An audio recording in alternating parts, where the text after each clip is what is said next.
Okay. இன்னைக்கு என்ன பார்க்க போறோம்னா, சர்வைவிங் தி அபோகலிப்ஸ் சாப்டர் 10 தான் பார்க்க போறோம். ஏற்கனவே நான் 9 வரை அப்லோட் பண்ணிட்டேன். செக் பண்ணலாம். செக் அவுட் பண்ணிட்டுருங்க. இப்ப நம்ம ஸ்ட்ரெயிட்டா வீடியோக்குள்ள போயிடலாமா? இப்ப ஸ்டார்ட்டிங் சீன்ல ஹீரோவ காமிக்கிறாங்க. ஹீரோ இதோட வந்து பார்த்தீங்கன்னா, 4 நாள் ஆச்சு இந்த சப்வேக்குள்ள வந்துட்டு. ஸோ ஹீரோ வந்து மனசுல நெனச்சிட்டு இருக்கான், நான் எப்படியாவது ஒரு புதுவிதமான ஒரு ஷெல்டர கண்டுபிடிச்சாகணும். ஸோ கண்டுபிடிச்சா தான் பார்த்தீங்கன்னா, நான் தப்பிக்க முடியும் அப்படிங்கிற மாரிலாம் நெனச்சிட்டு இருக்கான். தான் அம்மா, அப்பாவ கண்டுபிடிச்சாகணும்னு சொல்லிட்டு.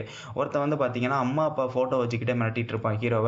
இப்ப நான் அத கிழிச்சட்டா, இல்ல ஒழுங்கு மரியாதை அடி வாங்குறியான்னு சொல்லிட்டு, இப்ப ஃபைனலா பார்த்தீங்கன்னா, ஹீரோ அடிக்க ஆரம்பிச்சுடுறாய்ங்க. புதுசு புதுசா அடியாள் வர்றானுங்க. அடியாள் வந்துட்டு நம்ம ஹீரோவ அடிச்சு பிராக்டிஸ் பண்ணிக்கிறானுங்க. அங்க இருக்கிறவன் வந்து சொல்ல ஆரம்பிக்கிறான், "இதெல்லாம் பார்த்தீங்கன்னா எங்களுக்கு ஒரு ஃபன்னா இருக்குடா. உனக்கு இது ஃபன்னா இல்லையா?" அப்படிங்கிற மாரிலாம் சொல்லிட்டு இருக்கான். ஃபன்னா? அந்த ஃபோட்டோவ மட்டும் கீழ போட்டுட்டு வந்துட்டு, "என் கூட இந்த மாரி பண்ணுங்க. அதுக்கப்புறம் நான் ஃபன்னா இருக்கிறேன்டா." அப்படிங்கிற மாரி ஹீரோ வந்து மிரட்ட ஆரம்பிக்கிறான். இதுக்கப்புறம் அவன் பார்க்குறான், இவ்வளோ அடிச்சும், இவ்வளோ மிரட்டியும் இந்த நாய் வந்து பயப்பட மாட்டேங்கிறானே. இவன போட்டு தள்ளுறது தான் ஒரே வழி. ஆனா இந்த பாஸுக்கு முன்னாடி ஒத்துக்க மாட்டேங்கிறான் அப்படிங்கிற மாரி நெனச்சிட்டு இருக்கான். இவன் பாத்தீங்கன்னா நெனச்சிட்டு இருக்கான், "ஃபோட்டோ மட்டும் கடைக்கட்டும். உங்கள போட்டு தள்ளுறேன்டா." அப்படிங்கிற மாரிலாம் நம்மளுடைய ஹீரோ பார்த்துட்டு இருக்காப்புல. இதுக்கப்புறம் சொல்றான், "அவன நல்லா அடிச்சு அனுப்புங்கடா. எப்ப பார்த்தாலும் வம்பிழுத்துக்கிட்டே இருக்கான். ரொம்ப முறைச்சுக்கிட்டே இருக்கான். அவன முறைக்கிறத முதல்ல நிப்பாட்டணும். போட்டு அடிங்கடா." அப்படின்னு சொல்லிட்டு அடிக்க ஆரம்பிக்கிறானுங்க. இப்ப ஹீரோட அப்பா வந்து சொல்லியிருப்பாரு, மனுஷங்கள்லாம் பார்த்தீங்கன்னா ரொம்ப மோசமானவங்க. அவங்க கூடலாம் பழகக்கூடாதுன்னு. ஸோ அதே மாரி தான் இது ஹீரோவுக்கு நடந்துட்டு இருக்கு. இப்ப ஃபைனலா ஹீரோவ அடிச்சு அனுப்பிச்சிடுறானுங்க. இதுக்கப்புறம் அந்த பொண்ணு வந்து கேட்குது, "எதுக்கு உன்ன எப்ப பார்த்தாலும் அவங்க அடிச்சுக்கிட்டே இருக்கிறாய்ங்க? அதெல்லாம் உனக்கு தேவையில்லாத விஷயம்னு" சொல்லிட்டு இப்ப ஹீரோ வந்து கிளம்பிட்டு இருக்கான். இதுக்கப்புறம் டாக்டர் வந்து சொல்ல ஆரம்பிக்கிறாரு, "உனக்கு நெறைய இன்ஜுரி ஏற்பட்டுக்கிட்டே இருக்கு. ஸோ நீ சீக்கிரம் அத குணப்படுத்தி ஆகணும். நான் உன்னை குணப்படுத்துறேன்." அப்படிங்கிற மாரி அவர் சொல்றப்ப, "கவலைப்படாதீங்க. அது ஆட்டோமேட்டிக்கா குணமாயிரும்." அப்படின்னு சொல்லிட்டு இப்ப ஹீரோ வந்து உட்கார்றான். அதுக்கப்புறம் அந்த பொண்ணு வந்து குடுக்குது, "நான் லஞ்ச் வந்து நம்ம 2 பேரும் சேர்த்து தான் வாங்கிட்டு வந்தேன். இந்தா சாப்பிடு." அப்படின்னு சொல்லிட்டு சாப்பிடலாம் குடுக்குறாங்க. இந்த நேரத்துல ஹீரோ வாயிலேருந்து வந்துருது, "தேங்க் யூ" அப்படின்னு சொல்லிட்டு. ஆனா என்ன முழுசா சொல்ல மாட்டேங்கிறான். எப்போதும் நம்மளோட எனிமி தானே.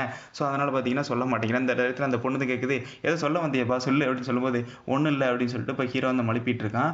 அந்த பொண்ணுக்கு ஏற்கனவே ஒரு வியாதி இருக்கிறதா சொன்னேன்ல. ஸோ பார்த்தீங்கன்னா அந்த பொண்ணு வியாதி கொஞ்சம் கொஞ்சமா அதிகரிச்சுக்கிட்டே இருக்கு. இதுக்கப்புறம் பார்த்தீங்கன்னா ஹீரோ பார்த்துட்டு இருக்கான். மத்த ஹியூமன்ஸ கம்பேர் பண்ணும்போது இந்த பொண்ணு பார்த்தீங்கன்னா, மத்த விதமான சந்தோஷத்துக்காகவோ, இல்ல வேற விதமான இன்டென்ஷனுக்காகவோ பழகல.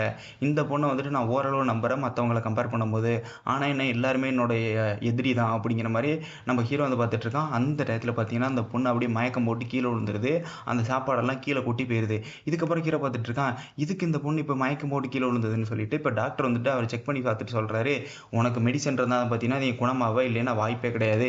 இன்னும் கொஞ்ச நேரத்துல கண்டிஷன் ரொம்ப மோசமாயிரும்." அப்படிங்கிற மாரிலாம் நம்ம டாக்டர் வந்து சொல்றாப்ல. அதுக்கு அந்த பொண்ணு வந்து சொல்ல ஆரம்பிக்குது, "இதெல்லாம் ஒண்ணும் கிடையாது. இதுக்காக வெளியலாம் போயிட்டு மெடிசன் நம்மளால கண்டுபிடிக்க முடியாது." அப்படிங்கிற மாரிலாம் அந்த பொண்ணு சொல்லுது. "நீ பேசாத. ரொம்ப பேசினீன்னா அந்த வியாதி இன்னும் கொஞ்சம் அதிகரிச்சுக்கிட்டே இருக்கும். ஸோ நீ அப்படியே இரு." அப்படிங்கிற மாரிலாம் டாக்டர் வந்து சொல்லிட்டுருக்காரு. இந்த இடத்துல ஹீரோ கேட்குறான், "ஆமா இந்த பொண்ணுக்கு என்ன விதமான வியாதி?" அப்படின்னு கேட்கும்போது, நம்மளுடைய டாக்டரே ஷாக் ஆயிடுறாரு. "இவன் வந்துட்டு இப்படிலாம் கேட்க மாட்டானே." அப்படின்னு சொல்லிட்டு. இதுக்கப்புறம் பார்த்தீங்கன்னா, அந்த அடியாட்கள்லாம் சொன்னேன்ல, அவங்கலாம் வர ஆரம்பிக்கிறாய்ங்க. "கேப்டன் வந்து உன்னைய கூப்பிட்டு விட்டாருப்பா. சீக்கிரம் வாடா டாக்டர்." அப்படின்னு சொல்லிட்டு நம்ம டாக்டர மிரட்டுறானுங்க. இப்ப பார்த்தீங்கன்னா, நம்மளுடைய ஹீரோவ பார்க்குறானுங்க. "இவன் எதுக்கு மறுபடியும் இங்க இருக்கிறான்? இவன் போய் தனியா தானே இருப்பான். சரி என்ன நடந்தாலும் நம்ம டாக்டர கூப்பிடுறது தானே நம்மளோட வேலை." அப்படின்னு சொல்லிட்டு டாக்டர கூப்பிட ஆரம்பிக்கிறான். இதுக்கப்புறம் ஹீரோ மிரட்டணும்ல. ஸோ அதனால அந்த பிக்சர வச்சுக்கிட்டே இருக்கிறாய்ங்க. அதுக்கப்புறம் பார்த்தீங்கன்னா, கத்தியும் வச்சிருக்கிறான். ஸோ இந்த பிக்சர் கீழ விழுந்தாலுமே நம்ம கத்தி வச்சுட்டு ஹீரோ கொன்னுறலாம் அப்படிங்கிற மாரிலாம் ஒரு ஐடியால இருக்கிறாய்ங்க. ஸோ இதுக்கப்புறம் பார்த்தீங்கன்னா, அவன் டாக்டர கூப்பிடுறான். "யோவ் டாக்டர் சீக்கிரம் வாயா, கேப்டன் கூப்பிட்டு விட்டாருன்னு" சொல்லிட்டு. டாக்டர் வந்து சொல்ல ஆரம்பிக்கிறாரு, "இங்க இந்த பொண்ணு ரொம்ப சீரியஸா இருக்கு. நான் அத பார்த்துட்டு தான் வருவேன்னு" சொல்றாரு. இதுக்கப்புறம் அவனும் பார்த்தீங்கன்னா புரிஞ்சுக்க மாட்டேங்கிறான். "இங்க கேப்டன் வந்து கூப்பிட்டாரு. கேப்டன் ஆர்டர தான் நம்ம ஃபாலோ பண்ணணும். ஒழுங்கு மரியாதையா வந்துரு" அப்படிங்கிற மாரிலாம் சொல்லிட்டு இருக்கான். "இந்த பேஷண்ட் கொஞ்சம் சீரியஸா இருக்காருங்க. நான் பார்த்துட்டு வர்றேங்க." அப்படிங்கிற மாரிலாம் டாக்டர் வந்து சொல்லிட்டு இருக்காரு. இந்த நேரத்துல அந்த பொண்ணு வந்து சொல்ல ஆரம்பிக்குது, "எனக்கு வந்து என்னோட வியாதி குணமாகணும்னா, இந்த மாரி மெடிசின் கண்டுபிடிச்சா மட்டும் தான் உண்டு. ஸோ நான் வெளியில போயிட்டு நான் அந்த மெடிசின கண்டுபிடிச்சுக்கிறேன்." அப்படின்னு சொல்லிட்டு அந்த பொண்ணு வந்து கிளம்ப ஆரம்பிக்குது. டாக்டர் வந்து சொல்றாரு, "பைத்தியக்காரத்தனமா பேசிட்டு இருக்காத. இந்த உடல்நிலைய வச்சுட்டு நீ எப்படி போவ? கவலைப்படாதீங்க. நான் போயிட்டு நான் தன்னால கண்டுபிடிச்சுக்கிறேன்." அப்படிங்கிற மாரிலாம் சொல்றாங்க.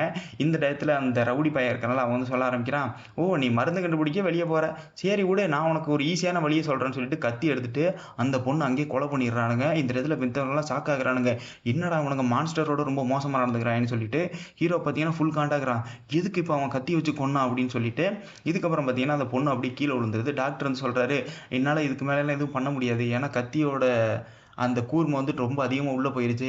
ஸோ இந்த பொண்ணுக்கு பார்த்தீங்கன்னா, பிளட் ப்ளீடிங் ரொம்ப அதிகமாகுது" அப்படின்னு சொல்றாய்ங்க. பொண்ணோட ரத்தம்லாம் பார்த்தீங்கன்னா, கீழ அதிகமா வந்துகிட்டே இருக்கு. அது பார்த்தீங்கன்னா, ஹீரோட கால தொட்டுருது. எதுக்கு இந்த பொண்ணோட லைஃப் ஃபோர்ஸ் ரொம்ப கம்மியாயிட்டே இருக்கு. ஏன் இந்த மாரி எனக்கு ஃபீல் ஆகுது. இந்த பொண்ண எதுக்கு கொலை பண்ணாய்ங்க அப்படின்னு சொல்லிட்டு ஹீரோக்கு எல்லா விதமான கேள்வியுமே இருக்கு. அந்த ரத்தமும் பார்த்தீங்கன்னா, கொஞ்சம் கொஞ்சமா வெளிய வந்துகிட்டே இருக்குது. இந்த இடத்துல டாக்டர் வந்து சொல்ல ஆரம்பிக்கிறாரு, "இந்த பொண்ண காப்பாத்துறது ரொம்ப கஷ்டம்." அப்படிங்கிற மாரிலாம் நம்ம ஹீரோ வந்து நெனச்சிட்டு இருக்கான். எதுக்கு இந்த ஹியூமன்ஸ்லாம் இவ்வளோ மோசமா இருக்கிறாய்ங்கன்னு சொல்லிட்டு. இதுக்கப்புறம் பார்த்தீங்கன்னா, அந்த பொண்ணு வந்து வந்துட்டு என்ன தெரியுமா பண்ணுது, ஹீரோட காலை தொட்டுட்டு சொல்ல ஆரம்பிக்குது, ஆமா நான் செத்தா நீ அழுக மாட்டேன்லாம் சொன்னில்ல, இப்போ ஏன்ப்பா ரொம்ப சோகமா இருக்கிற, என்ன நான் சொன்னபடி நடந்துருச்சு பாத்தியா, நீ இன்னும் சோகமாகற அப்படின்னு சொல்லிட்டு அந்த பொண்ணு சிரிச்சுக்கிட்டே சொல்ல ஆரம்பிக்குது. ஹீரோ வந்து பார்த்துட்டு இருக்கான், அந்த லைஃப் ஃபோர்ஸ் ரொம்ப கம்மியாகி இந்த பொண்ணு பார்த்தீங்கன்னா கொஞ்சம் கொஞ்சமா அப்படியே மொத்தமா இறந்துருது. ஹீரோ பார்த்துட்டு ஃபுல்லா காண்டாயிட்டு இருக்கான். மத்தவங்க நினைக்கிறாங்க இவங்க எல்லாம் மான்ஸ்டரோட ரொம்ப மோசமானவங்கன்னு சொல்லிட்டு. இதுக்கப்புறம் டாக்டர் வந்து சொல்ல ஆரம்பிக்கிறாரு, வெளியில இருக்க மான்ஸ்டரோடவும் உள்ள இருக்கிறவங்க தான் ரொம்ப அதிகமா இருக்கிறாங்கன்னு சொல்லிட்டு. இதுக்கப்புறம் அங்க இருக்கிறவன் வந்து சொல்ல ஆரம்பிக்கிறான், வேற ஒண்ணும் இல்லப்பா, என் கையெல்லாம் ரொம்ப அழுக்காயிருச்சு. அது மட்டும் இல்லாம அந்த பொண்ணு வெளில தானே போக ஆசைப்பட்டா. ஸோ நான் ஒரேடியா வெளில அனுப்பிச்சிட்டேன். வேற என்ன அப்படிங்கிற மாரிலாம் சொல்லும்போது, டேய் நீங்க மான்ஸ்டரோட ரொம்ப மோசமா இருக்கீங்கடா அப்படிங்கிற மாரிலாம் சொல்லிட்டு இருக்கும்போது, என்ன பைத்தியக்காரத்தனமா பேசிட்டு இருக்க. வெளில மான்ஸ்டர்ட்ட போனா அடிபட்டு, மிதிப்பட்டு ரொம்ப கஷ்டப்பட்டு சாவா. நான் இப்படி ஈஸியா அனுப்பிச்சிட்டேன். இது ஒரு விதமான சேவைப்பா அப்படிங்கிற மாரி அவன் ரொம்ப ஜாலியா பேசிட்டு இருக்கான். டாக்டர் மத்தவங்கலாம் ரொம்ப கடுப்பாயிட்டு இருக்கிறானுங்க. இந்த நேரத்துல அவன் வந்துட்டு ஹீரோவ பார்க்குறான். ஹீரோவ பார்த்தீங்கன்னா ரொம்ப தனிமையிலேயே ரொம்ப வருத்தத்திலே இருக்கான். இதே மாரி அவன் ஹீரோ பார்த்ததே கிடையாது. இந்த இடத்துல கலாய்க்க ஆரம்பிச்சிடுறான். என்னப்பா தம்பி பயந்துட்டியா, நான் சொன்னபடி நீ பயப்படுற பாத்தியா, இந்த மாதிரி நடந்தா நீ பயப்படுவ போல அப்படின்னு சொல்லிட்டு அந்த ரவுடி பையன் ரொம்ப கலாய்ச்சிட்டு இருக்கான். ஹீரோ பார்த்தீங்கன்னா ஃபுல் கான்ல இருக்கிறான். டேய் உன்னை கொலை பண்ணாம நான் விட மாட்டேன்டா அப்படிங்கிற மாதிரி சொல்லிட்டு இருக்கான். ஓ என்னையே நீ கொலை பண்ணிடுவியா, என்கிட்ட எவ்வளவு பெரிய கத்தி இருக்கு தெரியுமா அப்படிங்கிற மாதிரி சொல்லிட்டு இருக்கான். உன்கிட்ட கத்தி தாண்டா இருக்கு, நீ கத்தி எடுக்கிற டயத்துல என்ன தெரியுமா பண்ண, அந்த பிக்சரை தூக்கி கீழே போட்டடா அப்படிங்கிற மாதிரி சொல்லிட்டு இருக்கான். ஆமா இந்த பிக்சரை கீழே தூக்கி போட்டேன், சரி விட நான் மறுபடியும் கையால் எடுத்துக்கிறேன் அப்படிங்கிற மாதிரி சொல்லும்போது, அதை எடுக்க நான் விட்டாதானடா அப்படிங்கிற மாதிரி ஹீரோ சொல்லிட்டு இருக்கான்.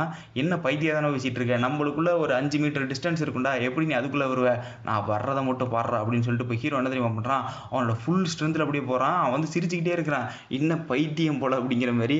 ஆனா என்ன ஹீரோ ஃபுல் ஃபோர்ஸ்ல வந்துட்டு, இதோட உன் கதை முடிஞ்சிடா, என்ன தைரியம் இருந்தா எங்களில் ஒருத்தர் நீ கொலை பண்ணியிருப்பா அப்படிங்கிற மாதிரி நம்ம ஹீரோ வந்துட்டு ஃப்ரண்ட்ல வந்து சொல்லிட்டு இருக்கான். அவனும் பார்த்தீங்கன்னா ஃபுல்லா பயந்துட்டு இருக்கான். இதோடய பார்த்தீங்கன்னா இந்த சாப்டர் முடிச்சிடுறாங்க. நான் சீக்கிரம் அடுத்த சாப்டர் அப்லோட் பண்ண ட்ரை பண்றேன். Thank you bye.